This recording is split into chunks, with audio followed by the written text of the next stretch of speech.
தமிழகத்தோட ஈரோடு பொதுக்கூட்டத்தில் கலந்துக்க போற தொண்டர்களுக்காக தான் இந்த ஒரு முக்கியமான வீடியோ. வாங்க என்னன்றதை பார்க்கலாம். ஃபர்ஸ்ட் ஆஃப் ஆல் இந்த நிகழ்ச்சியை பொதுக்கூட்டம் அப்படின்னு சொல்றதை விட மினி மாநாடுனே சொல்லாங்க. ஏன்னா கொங்கு மண்டலமே குலுங்குற அளவுக்கு கிரௌட் ஆர்ப்பரிக்க போகுது. காரணம் செங்கோட்டையன் அவர்கள் தலைமை தாங்குறாரு. பெரியார் பெருந்தமண்ணு ரசிகர் மன்றம் உருவான மாவட்டம் அப்படின்னு பல சிறப்புகள் இந்த ஈரோடு மாவட்டத்துக்கு இருக்கு. டிசம்பர் 18ஆம் தேதி காலையில 11 மணிக்கெல்லாம் தளபதி ஸ்பாட்டுக்கு வந்துருவாரு. 1 மணிக்குள்ள முடிக்க சொல்லியிருக்காங்க தமிழ்நாடு காவல்துறை. இந்த பொதுக்கூட்டத்துக்கு கர்ப்பிணி பெண்கள், முதியோர்கள் மற்றும் குழந்தைகள் எல்லாம் வருவதை கொஞ்சம் தவிர்த்துக் கொள்ளுங்கள். இந்த கூட்டத்திற்கு எல்லாருக்குமே அனுமதி தான். அதே நேரத்தில் பெண்களுக்கு மட்டுமே விஐபி பாஸ் தராங்க. தளபதி பேசும் இடத்தை சுற்றி உள்ள இடங்கள்ல 2000 பெண்கள் பாதுகாப்பா நிக்கிற அளவுக்கு ஏற்பாடு பண்ணிருக்காங்க. சோ தொண்டர்கள் எல்லாருமே சேஃபா வாங்க, சேஃபா போங்க. தளபதி ஸ்பாட்டுக்கு வரப்ப நல்லாவே என்ஜாய் பண்ணுங்க. இப்போ இதையெல்லாம் தாண்டி முக்கியமான ஒரு விஷயம் என்னன்னா, இந்த பொதுக்கூட்டம் முடிந்த பிறகு வெளியில இருக்க மீடியா கிட்ட உங்களுக்கு கொள்கை தலைவர்கள் தளபதி பேசியதை பற்றி கருத்து என ஏதாவது ஒரு ஸ்ட்ராங்கான விஷயம் இருந்தா பேசுங்க. இல்லைன்னா அவாய்ட் பண்ணிடுங்க. ஏன்னா நம்ம பசங்களை வச்சு சாட்டை அவர் சேனல்ல சேட்டை பண்ணிட்டு இருக்காரு. சோ கொஞ்சம் கேர்ஃபுல்லா இருங்க. இதுக்காகவே ஒரு டீம் ரெடி பண்ணிருக்கானுங்க.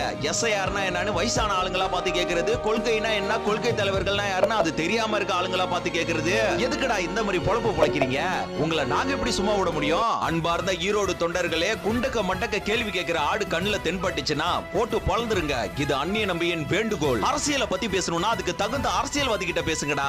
மக்களை வச்சு கேலி கிண்டல் பண்றானுங்க பைத்தியக்கார பசங்க. நம்மள அவதூறு பரப்புறாங்கன்னு சொல்லிட்டு இவனுங்க சைலண்டா கேடி வேலைகளை பார்த்துட்டு இருக்கானுங்க அயோக்கிய பயலுங்க. சோ விழித்துக் கொள்ளுங்கள் தோழர்களே, சரித்திரத்தை உருவாக்குவோம், சாதனையை படைப்போம், சாம்ராஜ்யத்தை அமைப்போம். எதை நினைச்சு அரசியலுக்கு வந்திருக்கோமோ அப்படி நினைச்சத கொஞ்சம் கூட பிசிறலாம செஞ்சு முடிப்போம்.